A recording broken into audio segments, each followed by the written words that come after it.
नमस्कार दोस्तों, मैं रविंदर सेजवार। आप सभी का हमारे YouTube channel RS coaching centre में स्वागत है। दोस्तों, कैसे हैं आप सभी? उम्मीद करते हैं आप सभी अच्छे होंगे और हम भी बिल्कुल एकदम स्वस्थ हैं। वैसे तो आप सभी को पता ही है कि हमारा देश जो है कोरोना से बहुत ज़्यादा प्रभावित है और इस कोरोना नामक जो वैश्विक महामारी है, इसकी अभी तक कोई भी ठोस या पुख्ता कहें हम तो कोई भी इसकी वैक्सीन नहीं बनी है, जिससे हमें अभी सावधानी बरतनी होगी। अब देखते हैं कब तक हमें सावधानी बरतनी होगी। फ़िलहाल तो अभी कुछ इसके बारे में कहा नहीं जा सकता, इसलिए हम भी आप सभी भाई बहनों से अपील करेंगे, सभी से हम अपने YouTube चैनल के माध्यम से सभी लोगों से यही अपील करेंगे, जो भी हमारे छात्र छात्रा हैं, जो भी हमारे YouTube चैनल को देखते हैं, उन सभी से हमारा यही एक विश्वास है कि आप सभी स्वस्थ रहें, घर पर रहें। ज़्यादा से ज़्यादा अगर भीड़ भाड़ में निकलते हैं तो मास्क का प्रयोग करें, साथ ही साथ अपने हाथों को भी धोते रहें। सैनिटाइज़र से धोएं या साबुन से धोएं, लेकिन अपने हाथों को जो है 2-4 मिनट तक साबुन से ज़रूर धोएं। चलिए बढ़ते हैं दोस्तों हम अपने पॉइंट पर। तो जैसा कि आप सभी जानते हैं कि हमने क्लास 10th का भी मैथ जो है स्टार्ट करा दिया था, जिसमें त्रिकोणमिति चैप्टर स्टार्ट करा दिया है। त्रिकोणमिति के बाद त्रिकोणमिति के कुछ अनुप्रयोग थे, उनमें हमने चैप्टर नंबर जो 9 है उसका एक्सरसाइज नंबर 9A स्टार्ट करा दिया था, जिसमें से हमने आपको 17 सवाल करा दिए हैं। आज हम 18वें सवाल से स्टार्ट करेंगे। तो दोस्तों 18वें सवाल में क्या है, देखिए आप एक बार। एक पेडिस्टल के शिखर पर 1.6 मीटर ऊंची मूर्ति लगी है। एक पेडिस्टल है, उसके शिखर पर 1.6 मीटर ऊंची एक मूर्ति। तो सबसे पहले हम पेडिस्टल बना लेते हैं। ये कोई पेडिस्टल है, A B pedestal, A B कोई पेडिस्टल है, जिसके शिखर पर क्या है दोस्तों, यहाँ ये इसका शिखर है। इसके शिखर पर 1.6 मीटर ऊंची मूर्ति। अब यहाँ से हम क्या करेंगे, एक मूर्ति लगा देंगे इस पर। कितनी ऊंचाई की, 1.6 मीटर ऊंची। तो इसको दे देते हैं बी नाम। ये एक मूर्ति है और जिसकी ऊंचाई है 1.6 मीटर, और ये है पेडिस्टल। हम लिख देते हैं यहाँ पे, माना ए बी बराबर पेडिस्टल,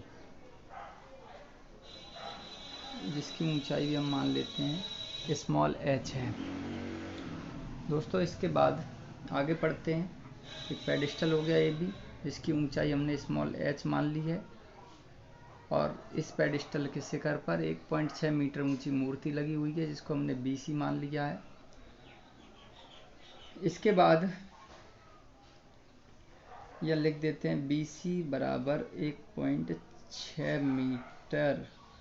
ये क्या है, ये एक मूर्ति मान ली हमने। क्या मान लिया दोस्तों, मूर्ति। अब पढ़ते हैं आगे।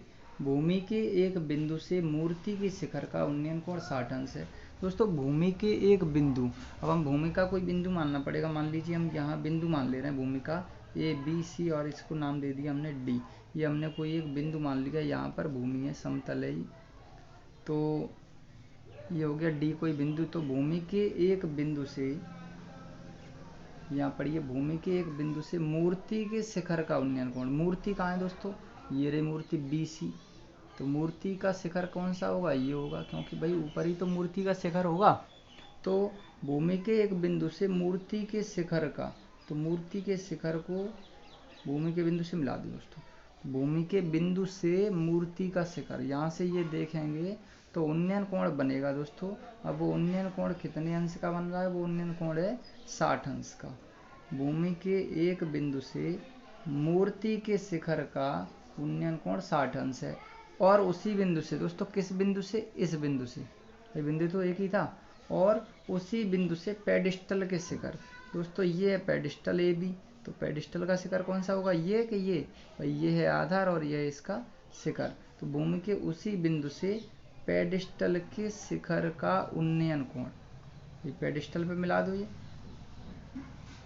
तो पेडिस्टल के शिखर का जो उन्नयन कोण है वो है दोस्तों 45 अंश, ये वाला।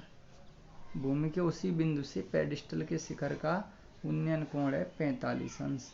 तो पेडिस्टल की ऊंचाई ज्ञात कीजिए। कोई बात नहीं है दोस्तों, सरल है बिल्कुल। पेडिस्टल की ऊंचाई ज्ञात कर लेते हैं। ठीक है, तो लगा दीजिए त्रिभुज ABD में, त्रिभुज ABD में क्या लगाएंगे दोस्तों? tan थीटा ही लगाएंगे, क्योंकि इसमें लंब और आधार की बात है। तो tan थीटा बराबर लंब बट्टे आधार। थीटा की जगह कितना है दोस्तों? ABD ये त्रिभुज, इसमें कितना है? 45 अंश है। लंब कितना है इसका? लंब h, आधार हमें दिया नहीं है तो हम इसको मान ले रहे हैं x। tan 45 बराबर 1 होता है, और इधर क्या है? h/x। क्रॉस मल्टीप्लाई कर देंगे तो x बराबर h आ जाएगा यहाँ पे, x बराबर h। ठीक है, आगे बढ़ते हैं। एक त्रिभुज से हमें ये मिला, दूसरे त्रिभुज को लेते हैं, त्रिभुज ACD पूरा बड़ा वाला, ACD में, इसमें भी वही tan थीटा बराबर लंब। दोस्तों अब ये पूरा बड़ा त्रिभुज है, तो बड़ा त्रिभुज है तो भाई लंब भी पूरा होगा। तो ये h है, ये 1.6 है, पूरा कितना हो जाएगा? h + 1.6, ये हो गई इसकी पूरी ऊंचाई पेडिस्टल की और मूर्ति की, दोनों की ऊंचाई होगी 1.6 + h। लगा दीजिए यहाँ पे लंब बट्टे आधार। लंब कितना है दोस्तों? अब पूरा जब बड़ा त्रिभुज है तो बड़ा कोण लगाएंगे, tan 60 अंश बराबर लंब कितना है? h + 1.6 और बट्टे में आधार कितना है? x है। दोस्तों देखो पूछ क्या रहा था? पेडिस्टल की ऊंचाई, ये पूछ रहा था h की वैल्यू। क्या पूछ रहा था दोस्तों? h की वैल्यू। ठीक है, और बढ़ते हैं हम आगे। tan 60 की वैल्यू होती है √3, h की वैल्यू पूछ रहा है। ठीक है दोस्तों, तो h तो हमें रहने देना है, क्योंकि इसका तो मान निकालना ही है। x की वैल्यू लगा दो यहाँ से, x बराबर क्या निकाल लिया हमने? h, तो यहाँ लगा देंगे x की जगह h। कोई समस्या? ठीक है, और बढ़ते हैं आगे। क्रॉस मल्टीप्लाई करेंगे, h का इधर हो जाएगा √3, h बराबर इधर 1 का करेंगे तो कोई फर्क नहीं पड़ेगा। ठीक है, इसके बाद और बढ़ते हैं आगे। जब और बढ़ेंगे तो हम h को h के पास ले चलेंगे, √3 + h, ये वाला जब h इधर आएगा तो -h हो जाएगा, और इधर क्या बचा? ये बचा 1.6। और करेंगे दोस्तों यहाँ पे तो h कॉमन ले लेंगे, क्या बचेगा? √3 यहाँ बचा, जब ये आ गया तो इसकी जगह -1 बचा, इधर 1.6 हो गया। ठीक है दोस्तों, इसके बाद h बराबर, अब ये जो संख्या है गुणा वाली वो कहाँ जाएगी? भाग में जाएगी इधर, तो 1.6 अपॉन √3 - 1, इतना हो जाएगा h का मान। दोस्तों यहाँ भी ठीक है वैसे तो, लेकिन अगर और आगे बढ़ाना चाहते हैं तो इसमें ऊपर नीचे के संयुग्मी का, यानी संयुग्मी कहते हैं नीचे वाले का चिन्ह बदल लो। ये √3 - 1 है, तो हम √3 + 1 का ऊपर नीचे गुणा हुआ भाग कर देंगे, तो थोड़ा सा ये और सरल हो जाएगा। दोस्तों वैसे इससे कोई फर्क नहीं पड़ता, ये दोनों संख्या एक जैसी हैं, आपस में जो गुणा भाग में कट जाएंगी, वैसा का वैसा ही, पर फिर भी जो है हम कर देते हैं, यहाँ इधर कर देते हैं। तो h बराबर 1.6 इंटू √3 + 1, नीचे क्या है दोस्तों?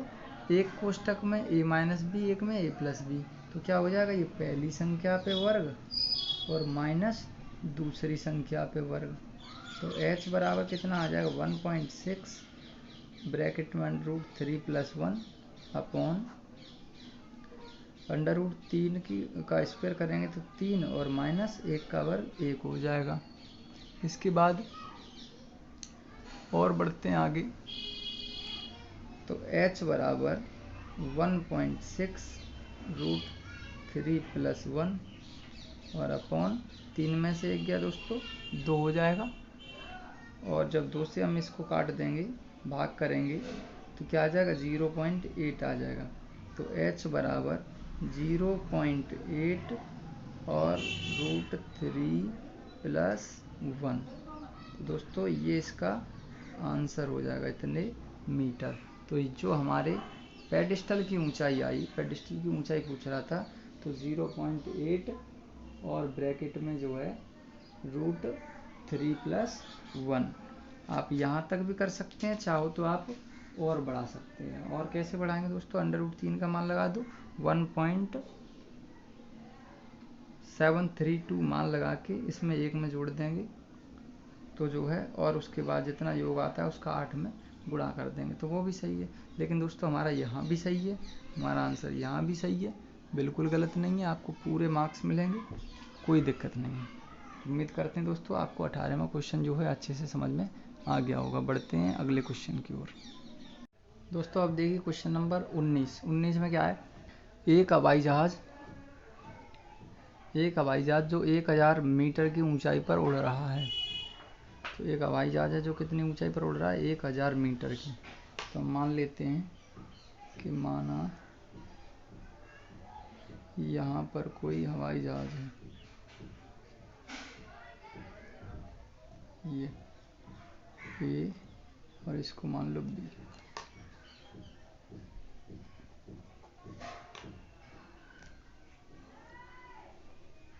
माना B पर कोई हवाई जहाज है, उड़ रहा है, जिसकी ऊंचाई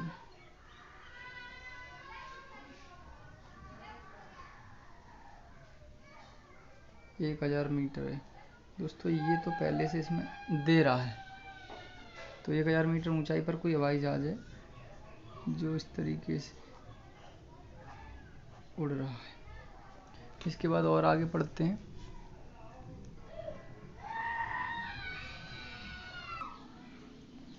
तो दोस्तों देखिए जो जहाज था वो 1000 मीटर की ऊंचाई पर उड़ रहा है धरातल से, ऊंचाई है इसकी वो 1000 है, बी पर कोई हमने हवाई जहाज मान लिया। इसके बाद क्या कह रहा है, इस जहाज पर, यहाँ से देखिए 1000 मीटर की ऊंचाई पर जहाज उड़ रहा है, जिस पर स्थित मनुष्य उत्तर की ओर शत्रु की एक पनडुब्बी को 30 अंश के अवनमन कोण पर देखता है। तो उत्तर की ओर देखता है 30 अंश के अवनमन कोण पर, मान लीजिए। और आगे और पढ़ लेते हैं, दक्षिण की ओर हम मान लेते हैं उत्तर दक्षिण, इधर मान लेते हैं उत्तर है ये, और इधर है दक्षिण, मान लिया। वैसे होते नहीं है ये। तो उत्तर की ओर जो है एक शत्रु की पनडुब्बी, उत्तर की ओर यहाँ पे है एक पनडुब्बी, यानी ये समुद्र है, ये जो है समुद्र है। कोई हवाई जहाज है 1000 मीटर की ऊंचाई पर उड़ रहा है, जिस पर स्थित कोई मनुष्य उत्तर की ओर शत्रु की पनडुब्बी को 30 अंश के अवनमन कोण पर, दोस्तों कितने अंश के अवनमन कोण पर, 30 अंश के अवनमन कोण पर देखता है, तथा दक्षिण की ओर एक युद्धपोत को, एक पानी का जहाज है युद्धपोत। युद्धपोत का मतलब है यहाँ पर जो युद्धपोत होते हैं जो युद्ध लड़ते हैं, तो युद्धपोत को 45 अंश के अवनमन कोण पर इधर दक्षिण की ओर देख रहा है एक युद्धपोत, और जिसका अवनमन कोण दे रहा है 45 अंश। तो इसको कितना दे रहा है ये 45 अंश। इस प्रकार से दोस्तों अब अवनमन कोण की हम बात करें तो यहाँ एक चीज़ समझ लीजिए, छाया डालकर बनाते हैं। अब ये जेड टाइप में बन रहा है, तो जब ये 30 है तो ये भी 30 होगा, क्योंकि एकांतर कोण होते हैं, ये 45 है तो ये भी 45 अंश होगा, क्योंकि ये एकांतर कोण बन रहे हैं दोनों में। ठीक है दोस्तों, इसके बाद क्या करते हैं हमें क्या करना है अब, 30 अंश के अवनमन कोण पर तथा दक्षिण की ओर एक युद्धपोत है जो 45 अंश के अवनमन कोण पर देखता है। कौन देख रहा है? ये मनुष्य देख रहा है जहाज पर उड़ करके, यानी जहाज उड़ रहा है उसमें बैठा ये मनुष्य दोनों तरफ देख रहा है समुद्र तल में, 45 अंश के अवनमन कोण पर दिखता है। तो पनडुब्बी और युद्धपोत के बीच की दूरी याद कीजिए भाई। पनडुब्बी ये है, यहाँ क्या है? पनडुब्बी है, ठीक है। यहाँ क्या है हमारा? इधर पनडुब्बी है और इधर युद्धपोत है। लिख देते हैं पनडुब्बी और इस तरफ है युद्धपोत। लड़ाकू जहाज जो होते हैं जो पानी में से मार करते हैं, ये युद्धपोत है। ठीक है दोस्तों, इसके बाद दोनों चीज़ें पूरा हमारा डायग्राम बन गया। अब हम त्रिभुज लगाएंगे बस, और कुछ नहीं है। यहाँ पे त्रिभुज ए मान लीजिए, इसको ए बी था, इसे सी और डी मान लीजिए। त्रिभुज ए बी सी में टेन थीटा बराबर लंब बट्टे आधार, टेन थीटा की जगह 30 अंश, लंब का मान कितना है? 1000 बट्टे आधार। आधार दिया नहीं है इसमें, तो इसको हम x मान लेते हैं और इधर भी y मान लेते हैं। तो ये हो गया x। टेन 30 की वैल्यू होती है 1/√3 बराबर 1000 बट्टे x। इसके बाद और आगे बढ़ते हैं, क्रॉस मल्टीप्लाई कर लेंगे तो x बराबर आ जाएगा 1000√3। ये x की वैल्यू आ गई। अब देखते हैं हम दूसरे त्रिभुज में, त्रिभुज ए बी डी में, त्रिभुज ए बी डी में टेन थीटा बराबर लंब बट्टे आधार। तो टेन थीटा की जगह अब कितना है दोस्तों? 45 अंश है। लंब तो बराबर है दोनों का 1000। जहाज तो उतनी ऊंचाई पर उड़ रहा है। आधार इसका हमने बाई माना था। क्रॉस मल्टीप्लाई करेंगे, सॉरी यहाँ पे टेन 45 का मान 1 हो जाएगा बट्टे 1 इज इक्वल टू 1000/बाई। क्रॉस मल्टीप्लाई करेंगे तो बाई बराबर आ जाएगा 1000, ये इतने मीटर आ गई। x का मान 1000√3 मीटर था। दोस्तों क्या रहा है? पनडुब्बी और युद्धपोत के बीच की दूरी। भाई दोनों दूरियों को जोड़ दीजिए। पनडुब्बी और युद्धपोत के बीच की दूरी कितनी है? x + y है। भाई पनडुब्बी यहाँ से यहाँ तक x है, ये y है, तो पूरी दूरी दोनों की कितनी हो गई? x + y। दोनों को जोड़ देंगे तो क्या हो जाएगा? कुल दूरी बराबर x + y, अर्थात पनडुब्बी और युद्धपोत के बीच की दूरी। तो 1000√3 + 1000, तो दोस्तों कितना आ जाएगा? कॉमन ले लीजिए, 1000 कॉमन ले लेंगे तो √3 + 1, तो ये आ गई हमारी दोनों के बीच की दूरी, इतने मीटर। या तो दोस्तों इसमें √3 की वैल्यू और लगा दीजिए तो भी कोई फर्क नहीं पड़ने वाला, और या फिर हम यहीं तक छोड़ दें तो भी कोई दिक्कत नहीं है। चाहो तो आप पूरा मान लगा सकते हैं। तो 1000 प्लस इसकी वैल्यू होती 1.732 और +1 इस प्रकार से, तो इसको ऐड कर देंगे तो 1000 इंटू दोनों को आपस में जोड़ लीजिए तो कितना आ जाएगा? 1 और 1 2.732। इस तरीके से इन दोनों को हमने ऐड कर लिया। इसके बाद क्या करेंगे? 1000 का और इसमें गुणा कर देंगे तो सीधा हमारा ये आ जाएगा 2732 पर मीटर, यानी 2732 मीटर। दोनों के बीच की दूरी जो है, युद्धपोत और पनडुब्बी के बीच की दूरी है वो कितनी है? 2732 मीटर दूरी पर हैं दोनों एक दूसरे से, पनडुब्बी और युद्धपोत। तो दोस्तों बहुत ही आसान था, कोई इसमें ऐसी खास बात नहीं थी। हमने क्या किया, पहले कोई बी पर जहाज मान लिया और ऊपर से इस व्यक्ति ने, जहाज पर बैठे हुए व्यक्ति ने क्या किया, दोनों तरफ देखा, उत्तर की ओर एक पनडुब्बी देखी 30 अंश के कोण पर और दक्षिण की ओर इसने एक 45 अंश के कोण पर युद्धपोत देखा। डायग्राम बन गया, दोनों त्रिभुज बने। पहले हमने त्रिभुज ए बी सी ले लिया ये, इसके बाद त्रिभुज ए बी डी ले लिया। तो ए बी सी लिया तो x का मान आ गया, ए बी डी लिया तो y का मान आ गया, और टोटल दूरी पूछ रहा था दोनों की, तो x + y की वैल्यू आ गई 2732 मीटर। और यही दोस्तों हमारा आंसर हो गया। बढ़ते हैं अगले क्वेश्चन की ओर। तो देखिए दोस्तों, इसके बाद क्वेश्चन नंबर 20 क्या है। क्वेश्चन नंबर 20 में वो आप देख लीजिए,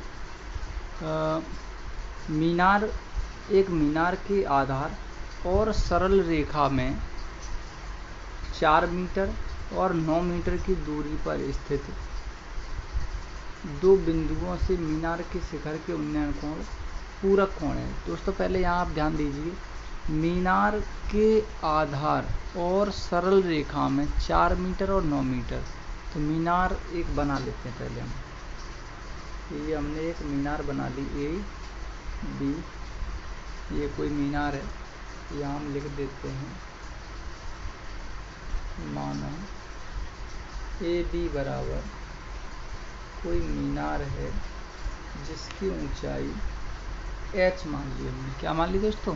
h। ए बी बराबर क्या है? मीनार है जिसकी ऊंचाई h मान ली। ये हो गई इसकी ऊंचाई h।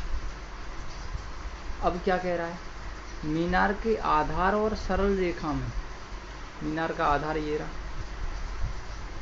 सरल रेखा में 4 मीटर और 9 मीटर की दूरी पर स्थित दो बिंदु। भाई 4 मीटर और 9 मीटर की दूरी पर स्थित दो बिंदु हैं।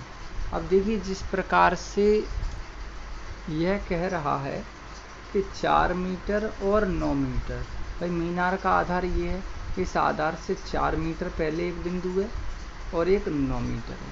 तो दोस्तों देखिए कि दो बिंदु हैं, पहला बिंदु दे रहा है 4 मीटर पे है, इस बिंदु को नाम दे देते हैं C, ठीक है। पहला बिंदु कितने पे दे रहा है? 4 मीटर पे। और दूसरा बिंदु यहीं से क्या है, 9 मीटर दूरी पर दूसरा बिंदु है दोस्तों। कितनी दूरी पर? 9 मीटर पर। देखिए यहाँ से 9 मीटर दूरी पर कोई एक दूसरा बिंदु है, हमने मान लिया कि 9 मीटर दूरी इसकी यहाँ हो रही है, ठीक है।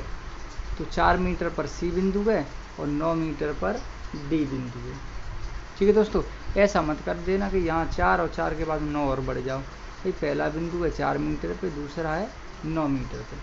तो हम क्या करेंगे, इसको मिला देंगे। अब ये कुछ कहेगा, पहले एक चीज़ और देख लेते हैं हम। इसकी दूरी जो है 9 है और ये 4 है, ठीक है। हमने इतना काम कर लिया अपना। पर स्थित दो बिंदुओं से मीनार के शिखर के उन्नयन कोण, भाई इन बिंदुओं से मीनार का शिखर ये है। अब इनके उन्नयन कोण क्रम से क्या कह रहा है, उन्नयन कोण पूरक कोण है। दोस्तों पूरक कोण क्या होता है? पूरक कोण का मतलब है, अगर ये थीटा कोण है तो ये 90 - थीटा होगा। अगर आपने इसको थीटा मान लिया है तो ये 90 - थीटा होगा। कहने का मतलब है कि दोनों कोण जब एक दूसरे के पूरक होते हैं तो एक कोण होता है थीटा, तो दूसरा होता है 90 - थीटा। अब ये आपकी मर्जी है, इसको 90 - थीटा मानोगे कि इसको मानोगे, ठीक है दोस्तों। अगर ये थीटा मानते हैं तो ये 90 - थीटा करना पड़ेगा। तो इस प्रकार के कोण जो होते हैं वो होते हैं एक दूसरे के पूरक कोण, या हम इनको कोटि पूरक भी कह सकते हैं। तब इतना देने के बाद अब कह रहा है, तो सिद्ध कीजिए कि मीनार की ऊंचाई 6 मीटर होगी। दोस्तों तो सिद्ध करवा रहा है ये मीनार की ऊंचाई, तो हमें क्या करना है, सिद्ध करना है। सिद्ध कीजिए कि मीनार की ऊंचाई जो है h बराबर 6 मीटर हमें सिद्ध करनी है। यानी जितनी दे रहा है, यानी दे तो h रहा है, तो अब हमें क्या करना है कि h यानी इसकी जो मीनार की ऊंचाई आएगी वो 6 मीटर हमें सिद्ध करनी है। ये चीज़ आप समझ लीजिए। इसके बाद हम बढ़ते हैं आगे। अब हमारे ये दो त्रिभुज बन गए, बारी बारी से लगाएंगे और आंसर हमें जो है ऊंचाई का 6 मीटर निकाल के लाना है। तो देखिए त्रिभुज ABC में, त्रिभुज ABC में वही है लंब और आधार, tan थीटा बराबर लंब है h, आधार कितना है दोस्तों, आधार इसका 4। ये त्रिभुज छोटा लिया है ACB, tan थीटा, थीटा की जगह क्या है 90 - थीटा है, तो लगा दीजिए इसको। तो छोटा त्रिभुज है तो कोण भी यही लगाएंगे, h/4। दोस्तों tan 90 - थीटा बराबर होता है cot थीटा बराबर h/4। इतना आ गया दोस्तों। तो यहाँ से हमें ये चीज़ मिली। चलिए बढ़ते हैं दूसरे की ओर। इसमें क्या है, त्रिभुज ए बी डी में, त्रिभुज ए बी डी में इसमें भी हम वही लगाएंगे, टेन थीटा बराबर लंब बट्टे आधार, लंब बट्टे आधार टेन। अब तो दोस्तों पहले हम 90 माइनस लगा चुके हैं, अब ये वाला है टेन थीटा। लंब का मान है h, आधार का मान है, पूरा आधार कितना है दोस्तों 9 है, पूरा आधार कितना है 9। ठीक है, तो ये आ गया। अब इसको भी अगर हम कॉट में बदलें, या फिर चलिए हम कॉट में नहीं बदल रहे हैं, ये दो चीज़ें मिली हमें, इसको मान लेते हैं समीकरण फर्स्ट और इसको मान लेते हैं समीकरण सेकंड। ठीक है, अब इसके बाद बढ़ते हैं आगे। तो दो समीकरण में प्राप्त हुए, यहाँ से हमें h की वैल्यू निकालनी है। एक काम कीजिए, समीकरण फर्स्ट गुणा सेकंड करने पर दोस्तों हमें यहाँ से h की वैल्यू मिलेगी। देखिए किस प्रकार से मिलेगी, आप देखते चलिए बस। समीकरण फर्स्ट है कॉट थीटा LHS में, और इसका LHS कितना है टेन थीटा है। इसके बाद इसका RHS कितना है h/4, और इसका RHS कितना है h/9। भाई LHS का LHS में गुणा, RHS का RHS में गुणा। ठीक है, और बढ़ते हैं आगे। कॉट को लिख लीजिए 1/10 इंटू ये पहले से 10, h का h में h², और 9 चौके 36, 10 से 10 कैंसिल हो गया, बचा गया 1, क्रॉस मल्टीप्लाई कर दो, 36 एकन 36, और इधर h², तो h² बराबर 36, तो h² बराबर 6 का स्क्वायर, स्क्वायर से स्क्वायर कैंसिल हो जाएगा, h बराबर कितना आ जाएगा, h बराबर आ जाएगा 6 मीटर। तो दोस्तों यही चीज़ हमें ज्ञात करनी थी, सिद्ध क्या करना था कि जो मीनार की ऊंचाई है वो 6 मीटर सिद्ध करनी है। तो यहाँ पर ये हमारा सिद्ध हो गया। कुछ नहीं किया था दोस्तों, हमने क्या किया था कि एक मीनार थी ए बी, उसके आधार से दो बिंदु थे जो जिन पर उन्नयन कोण जो बन रहे थे शिखर के, वो एक दूसरे के पूरक कोण। तो हमने एक थीटा मान लिया, दूसरा 90 माइनस थीटा, दोनों बारी बारी से त्रिभुज लगाए। यहाँ cos थीटा बराबर h/4 आ गया, इधर ये बड़ा वाला त्रिभुज लगाया ABD, तो ये tan थीटा बराबर h/9 आ गया। समीकरण फर्स्ट सेकंड के आपस में गुणा कीजिए, तो इससे ये कैंसिल होने के बाद में h²/36 हो गया। h² बराबर ये 36 होता है 6 का स्क्वायर, तो 6 का स्क्वायर, स्क्वायर से स्क्वायर कैंसिल हो गया, h बराबर 6 मीटर। हमारा यहाँ पे ये सवाल इस तरह से फिनिश हो गया। तो उम्मीद करते हैं दोस्तों आपको ये सवाल आसानी से समझ में आया होगा। बढ़ते हैं अगले क्वेश्चन की ओर। दोस्तों इसके बाद देखिए 20वां क्वेश्चन। तो 20वें क्वेश्चन में क्या आया आप ये समझ लीजिए। एक मीनार के पाद बिंदु से, पाद का मतलब होता है आधार, समझ रहे हैं दोस्तों आप, पाद का मतलब आधार। एक मीनार के आधार से, ऐसे समझ लीजिए, आधार से एक भवन के शिखर का उन्नयन कोण। दोस्तों हम एक मीनार और भवन बनाते हैं पहले यहाँ पे। तो मान लीजिए कि ये कोई AB है मीनार, ये क्या है मीनार है, और यहाँ कोई भवन छोटा ही होगा, भवन का मतलब है मकान, तो मकान मान लो CD, ये छोटा होगा मकान है तो भवन। भाई मीनार बड़ी होती है, मीनार बिल्डिंग होती है, इमारत, मकान छोटा होता है। ठीक है, अब समझ लीजिए एक मीनार के पाद बिंदु से, ये इसका पाद बिंदु के आधार है, ये यहाँ समतल बना दीजिए, ज़मीन है। ठीक है, तो मीनार के पाद बिंदु से भवन के शिखर, देखिए मीनार का पाद बिंदु ये है, भवन का शिखर ये है, समझ लीजिए आप। तो मीनार के पाद बिंदु से भवन के शिखर का, तो भवन का शिखर पहले मिला दो इससे, मीनार के पाद बिंदु से भवन के शिखर, आगे पढ़ते हैं, का उन्नयन कोण 30 अंश। ये क्या है दोस्तों, उन्नयन कोण 30 अंश है। ठीक है, इसके बाद आगे और पढ़ते हैं दोस्तों। अगर आपने इसकी हिंदी को पढ़ना सीख लिया तो समझ लो आप पूरा सवाल आसानी से कर देंगे। तो मीनार के पाद बिंदु से भवन के शिखर का जो उन्नयन कोण बन रहा है वो बन रहा है 30 अंश, और भवन के पाद बिंदु से, अब भवन के पाद बिंदु पे अब ये भवन है, इसका पाद बिंदु आधार ये है, भवन के पाद बिंदु से मीनार के शिखर, मीनार का शिखर कहाँ है, पहले इसको इससे मिला दो भाई, तो ये मिल गया। भवन के पाद बिंदु से मीनार के शिखर का उन्नयन कोण कितना है दोस्तों? 60 अंश है। ठीक है, आगे और बढ़ते हैं। 60 अंश है। यदि मीनार की ऊंचाई 50 मीटर हो, दोस्तों ये मीनार है, इसकी ऊंचाई दे रहा है 50 मीटर। यदि मीनार की ऊंचाई 50 मीटर हो तो भवन की ऊंचाई ज्ञात कीजिए। इसकी ऊंचाई पूछ रहा है दोस्तों। ठीक है, एच मान लिया हमने, इसकी पहले लिख देते हैं हम। माना, जो हमने माना है उसको लिख दो। ए बी बराबर कोई मीनार है, इसकी ऊंचाई दे रहा है 50 मीटर। इसके बाद सी डी कोई मकान है, भवन, इसकी ऊंचाई हमने मान ली है एच। ठीक है, इसके बाद पूछ क्या रहा है? भवन की ऊंचाई पूछ रहा है। चलो बढ़ते हैं हम, त्रिभुज लगा दो एक एक करके। ये नहीं पता है सी ए, तो सी ए को मान ले रहे हैं हम एक्स। माना सी ए दूरी बराबर क्या मान ली हमने? एक्स मान ली। एक एक करके त्रिभुज लगा दी। त्रिभुज ए बी सी में, त्रिभुज ए बी सी में टेन थीटा बराबर लंब बट्टे आधार। तो टेन थीटा की जगह कितना है? देखो दोस्तों, ए बी सी ये वाला त्रिभुज है, ध्यान दीजिए, बड़ा वाला। तो इसमें कोण कितने का है? 60 का है। ठीक है, तो टेन 60 बराबर लंब, लंब ये है 50 बट्टे आधार हम एक्स मान चुके हैं। टेन 60 का मान √3 बराबर 50 बट्टे एक्स।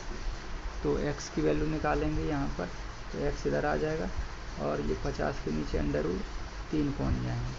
तो दोस्तों ये तो आई एक्स की वैल्यू। और बढ़ते हैं आगे।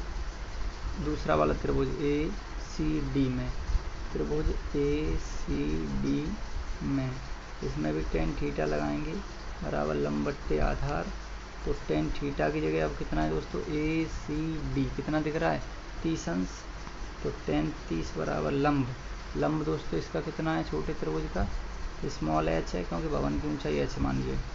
आधार कितना है? आधार एक्स है। टेन 30 की वैल्यू होती है 1/√3 बराबर एच अपॉन एक्स।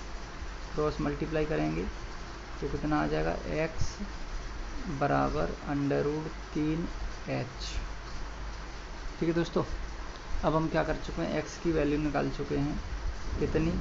एक्स की वैल्यू है 50 बट्टे √3 बराबर √3 एच। और हल करते हैं, नीचे एक मान लो, क्रॉस मल्टीप्लाई कर लो। तो देखो √3 का √3 में करेंगे तो 3 हो गया। एच ये पहले से है बराबर 50 एकन 50, तो एच बराबर 50 बट्टे 3। जब एच बराबर 3 का भाग जब 50 में करेंगे तो कितना हो जाएगा? 3 एकन 3, कितना बचा? 2, 3 6 18, पॉइंट लगा लो, 2 बचे, 3 6 18, फिर 3 6 18, कितने मीटर? तो जो भवन की ऊंचाई आई, भवन की ऊंचाई, भाई भवन की ऊंचाई तो हमने मानी थी एच, भवन की ऊंचाई आ गई 16.66 मीटर। तो दोस्तों ये जो हमारा है वो आंसर हो जाएगा। उम्मीद करते हैं दोस्तों कि आपको ये क्वेश्चन भी अच्छे से जो है समझ में आया होगा। तो दोस्तों ये क्वेश्चन इस प्रश्नावली का अंतिम क्वेश्चन था। इसी के समाप्त ये प्रश्नावली समाप्त होती है। तो दोस्तों अब हमें दीजिए इजाज़त, तब तक के लिए नमस्कार, जय हिंद, जय भारत। अब मिलेंगे हम अगले नेक्स्ट वीडियो में नेक्स्ट प्रश्नावली के साथ। दोस्तों देखिए 15वां क्वेश्चन। 15वें क्वेश्चन में क्या है? एक नाव से नदी के किनारे की, इसका थोड़ा सा ब्राइटनेस कम कर लेते हैं हम। क्या है? एक नाव से नदी के किनारे किसी इमारत के एक प्रकाश स्रोत का उन्नयन हुआ। एक नाव है, वो नदी के किनारे है और एक प्रकाश स्रोत है जिसका उन्नयन कोण 30 अंश देखा गया नाव से। भाई हम पहले एक प्रकाश स्रोत बना लेते हैं। ये हमारा ए बी, कोई यहाँ पे क्या है? ये प्रकाश स्रोत मान लीजिए, कोई लाइट लगी हुई है यहाँ, ठीक है, हमने लाइट को डिमिट कर दिया इससे। तो बी पर कोई प्रकाश स्रोत है, मान लीजिए, माना ए बी क्या है? कोई प्रकाश स्रोत है। ए बी कोई प्रकाश स्रोत,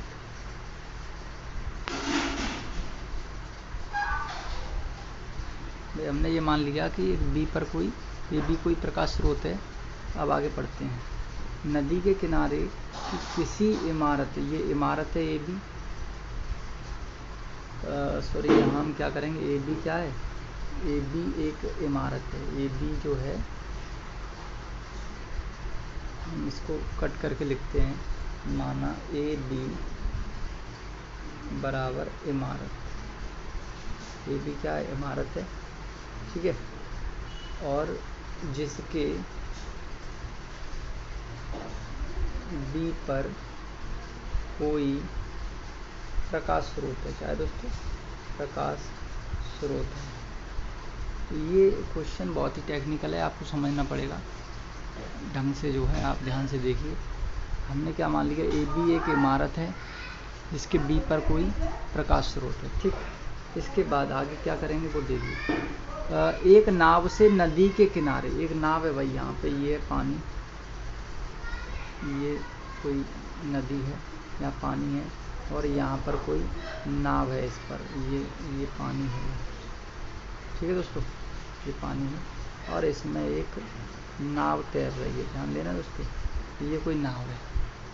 तो ये नाव इस बिंदु पर है अभी सी पर, ठीक है। तो ये नाव यहाँ पर है। जब इस नाव से खड़े होकर प्रकाश स्रोत का उन्नयन कोण देखा गया, तो वो उन्नयन कोण 30 अंश देखा गया। भाई इसको मिला देते हैं, प्रकाश स्रोत से नाव का जो उन्नयन कोण है वो 30 अंश है, जब नाव सी पर है तब। अब क्या कह रहा है, 4 मिनट पश्चात उसी नाव से, देखिए अब 4 मिनट पश्चात, भाई ये है 4 मिनट का समय यहाँ पे लगा। 4 मिनट पश्चात उसी स्रोत का, भाई 4 मिनट पश्चात नाव भी यहाँ आई होगी दूसरी जगह, तो 4 मिनट पश्चात जो नाव है वो आ गई यहाँ।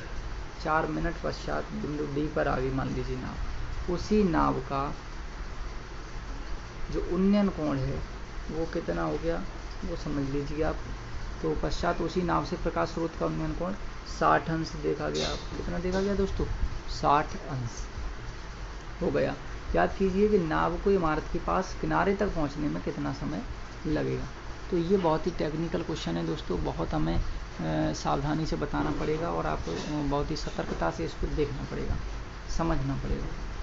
तो दोस्तों ये चीज़, हमारा डायग्राम ये बना, ए बी सी और ये डी। नाव भाई यहाँ थी पहले हमारी, 4 मिनट पश्चात ये जो है यहाँ 4 मिनट का समय दिया है। 4 मिनट पश्चात नाव आई यहाँ, ठीक है, कोई बात नहीं, बढ़ते हैं आगे। इनमें थोड़ा सा हमें समझना ये पड़ेगा कि जैसे ये त्रिभुज है ए डी बी दोस्तों, ए डी और बी, तो ए डी बी में ये 60 है और इससे हम जानते ही हैं कि ये 90 है। प्रकाश स्रोत सीधा खड़ा है तो ये 90 है और ये 60। तो दोस्तों 90 और 60 कितना हो गया, 150। अब 150 ये हो गया, और त्रिभुज के तीनों कोणों का योग हम जानते हैं कितना होता है, 180 अंश। तो ये हो गया 150, तो ये कितना बचा, ये बचा 30 अंश, ठीक है दोस्तों। कोई परेशानी, यहाँ कोई परेशानी नहीं होनी चाहिए। तो ये पूरा जो बचा 90, ये 60, ये 50 हो गया, 150 बचा ये 30 अंश, ठीक है। तो हम इसको पहले लिख देते हैं कि कोण डी, त्रिभुज ए डी बी में, त्रिभुज ए डी बी में क्या है, कोण D A B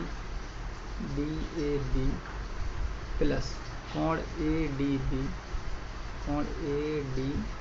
B plus, देखिए दोस्तों पहले हमने ए कोण ले लिया तो डी ए बी कर लिया, फिर इसके बाद ए डी बी ये बीच वाला कर लिया। अब ए बी डी ये ऊपर वाला, ए बी डी ये 3 कोण ले लिए। पहले हमने ए कोण लिया, फिर डी कोण लिया और फिर बी कोण लिया, तीनों बार। तीनों कोणों का योग हम जानते हैं 180 अंश होता है।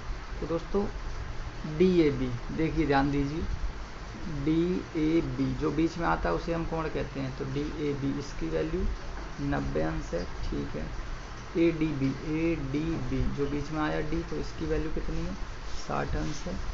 और ए बी डी ये नहीं दिया है, तो इसको ए बी डी बराबर 180 अंश। और बढ़ते हैं दोस्तों आगे, 90 और 60 150 उधर ले चलिए।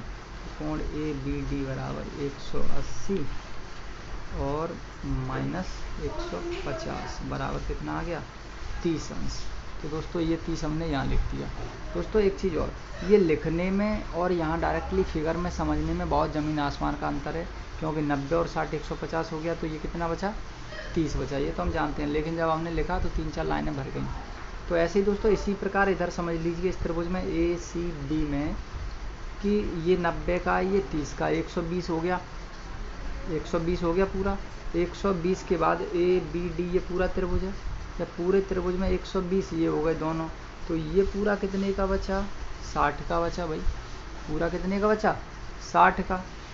जब 60 का पूरा बचा, 30 पहले से निकल गया, तो ये कितने का रह गया फिर 30 का रह गया भाई। 90 का ये 30 का ये 120, तो ये पूरा वाला कितना बचा 60 का बचा, क्योंकि 130 में से जब 120 घटाएंगे तो 60 बचे 60, और 30 पहले से निकल गया, तो ये 30 का बचा।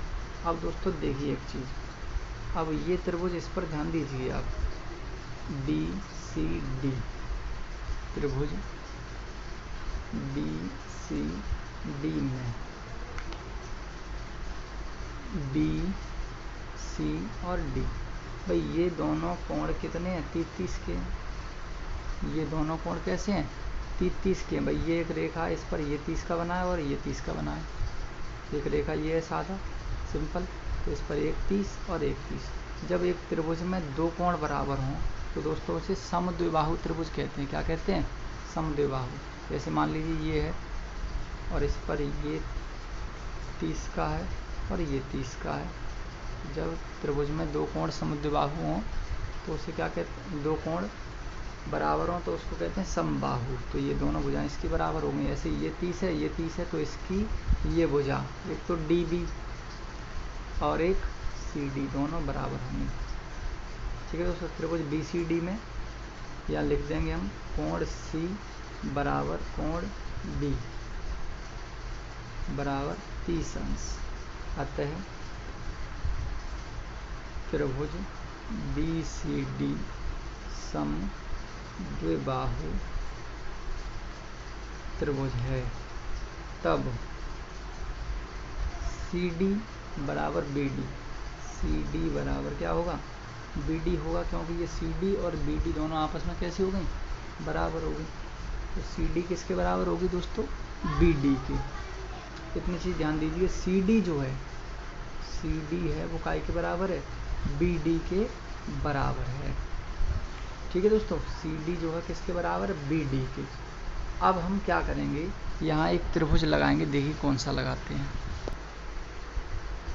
तो दोस्तों अब त्रिभुज हम लगाते हैं यहाँ पर ए बी डी में। त्रिभुज ए बी डी में त्रिभुज ए बी डी में हम क्या करेंगे साइन थीटा लगा रहे हैं। साइन ये वाला 30 अंश साइन थीटा बराबर होता है लंब बट्टे कर्ण, लंब बट्टे कर्ण। अब कोण के सामने की भुजा, कोण की सामने की भुजा ये है लंब ए डी, और 90 अंश के सामने की ये कर्ण है। ठीक है, 90 अंश के सामने की कर्ण है बी डी, तो ए डी बट्टे बी डी। साइन 30 की वैल्यू होती है दोस्तों 1/2, रख दीजिए यहाँ पे, बराबर ए डी बट्टे बी डी। दोस्तों और थोड़ा सा आगे बढ़ते हैं, इस बी डी को इधर पहुँचा देंगे या क्रॉस मल्टीप्लाई कर देंगे तो क्या आ जाएगा, तो दोस्तों ये आ जाएगा 2AD बराबर BD। या ऐसे समझ लीजिए कि ये जो BD है, या इस दो को इधर लाएंगे, AD बराबर BD/2 तो AD बराबर BD/2 आ गया। अब अगर हम यहाँ देखें कि जो BD बराबर दिया है, AD बराबर BD/2 आ गया। अब हम यहाँ देखेंगे कि ये जो है CD बराबर BD दिया है, जो BD है वो किसके बराबर है, CD के। तो BD जो वैल्यू है वो CD के बराबर है। देखिए अब कैसे, AD बराबर ये क्या है, BD की वैल्यू यहाँ क्या है, CD है, तो यहाँ लगा देंगे CD/2। तो दोस्तों यहाँ से हमें एक चीज़ मालूम पड़ी, वो चीज़ क्या है कि जो AD दूरी है, जो दूरी AD है वो CD की आधी है। जो AD दूरी है, ये AD है वो CD की आधी है। यानी ये CD जो दूरी है, यानी AD की बात करें हम, AD जो दूरी है इस CD की कितनी है, आधी है। ठीक है। तो अब एक चीज़ समझिए, जैसे CD दूरी जो बता रहा है वो आधी है, ठीक है, ये CD है, CD के 2 भाग करेंगे तब हम AD के बराबर पहुंचेंगे, यानी AD जो दूरी है वो CD की आधी।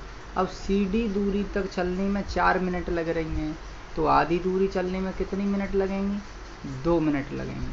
क्या कह रहा था कि नाव इमारत के पास किनारे तक पहुंचने में कितना समय लगेगा नाव को, तो CD तक चलने में 4 मिनट लग रही थी।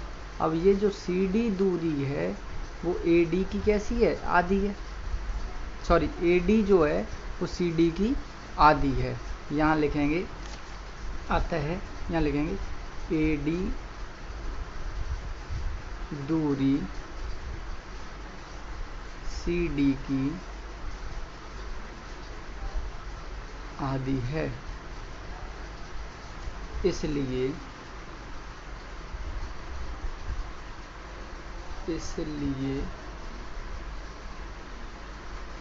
नाव को इमारत तक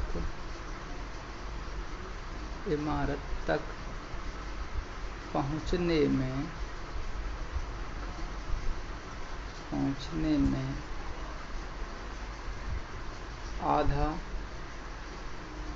या पहुंचने में CD का आधा समय लगेगा, आधा समय लगेगा। भाई CD दूरी कवर कर रही थी नाव 4 मिनट में, तो AD दूरी कितनी मिनट में तय करेगी, 2 मिनट में। अतः समय, या ऐसे लिख दीजिए,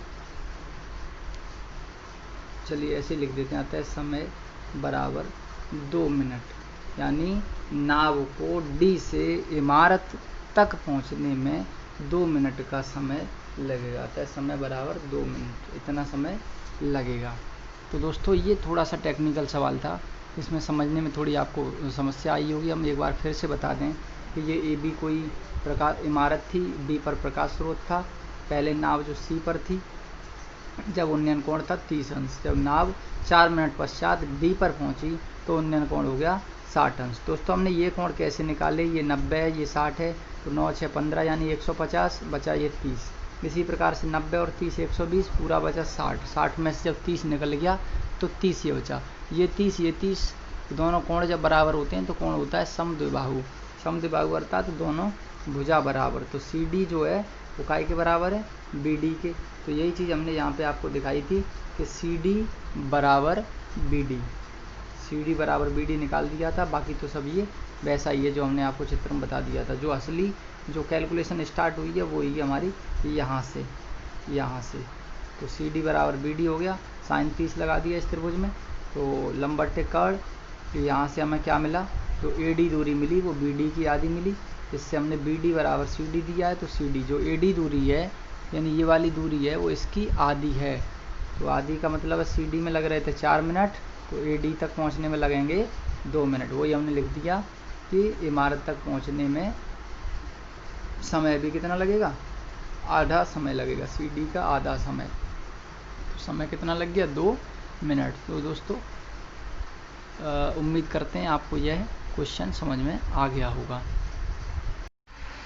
तो दोस्तों ये क्वेश्चन नंबर 15, वैसे तो क्वेश्चन नंबर 20 ही अंतिम क्वेश्चन था, लेकिन ये प्रश्नावली में क्वेश्चन छूट गया था, इस वजह से हमने इस क्वेश्चन को जो है करा दिया, क्योंकि हम आपसे पहले ही कह चुके हैं कि हम कोई भी प्रश्न छोड़ेंगे नहीं। ऐसा हो सकता है कि एक जैसे क्वेश्चन होने की वजह से हमने ये क्वेश्चन छोड़ दिया था, और उसी क्रम में आज हमने ये 15वां क्वेश्चन भी आपको जो है फिनिश करवा दिया था, लेकिन हमने इससे पहले आपसे कह दिया था कि ये 20वां क्वेश्चन जो है अंतिम क्वेश्चन है और प्रश्नावली समाप्त हो गई। लेकिन दोस्तों जब हमने इसको देखा कि ये क्वेश्चन हमने कराया ही नहीं था, वीडियो में ये छूट गया था, तो हमने 20वां क्वेश्चन अंतिम क्वेश्चन कराने के बाद 15वां क्वेश्चन और करा दिया। तो दोस्तों उम्मीद करते हैं आपको ये 15वां क्वेश्चन भी अच्छे से समझ में आया होगा। और दोस्तों अभी तक आपने मैथ नहीं लिया है, हम बार बार कह रहे हैं अपने दोस्तों से, सभी साथियों से, छात्र छात्राओं से, कि जिन्होंने मैथ नहीं लिया है वो मैथ ज़रूर खरीद लें, क्योंकि बिना मैथ के हमें इतने बड़े बड़े सवालों को लिखने में कठिनाई होती है, टाइम ज़्यादा लगता है, वीडियो बड़े हो जाते हैं। दोस्तों अगर आप हमारे चैनल पर अभी तक नए हैं तो हमारे चैनल को ज़रूर सब्सक्राइब करें। अगर वीडियो आपको पसंद आए तो वीडियो को लाइक करें, अपने दोस्तों के साथ शेयर करें, साथ ही बेल आइकन को भी प्रेस करें, जिससे आने वाली वीडियो की हर एक नोटिफिकेशन आपको जल्द से जल्द मिल सके। तो मिलते हैं दोस्तों अगले वीडियो में, तब तक के लिए जय हिंद, जय भारत।